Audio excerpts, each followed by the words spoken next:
बाबासाहेब आंबेडकर म्हणतात, माझा देश हा बिन डोक्याचा बाजार आहे. इथे चटणी कोरडी खातील अन तेल दगडावर ओततील. नारळातील चवदार पोषक जल गटारीत अन नदीतील गटार जल पवित्र म्हणून स्वतः पितील. चादरी दगडावर चढवतील अन माणसाला उघडं ठेवतील.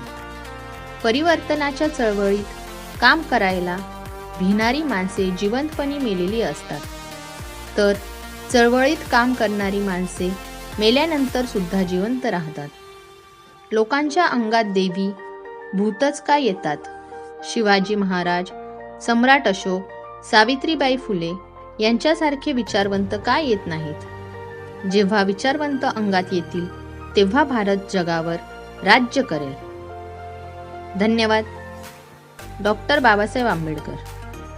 मित्रांनो, अशाच आमच्या नवनवीन कविता ऐकण्यासाठी आमच्या व्हिडिओला लाईक करा, कमेंट करा, शेअर करा आणि आमच्या चॅनलला सबस्क्राईब करा. बाय.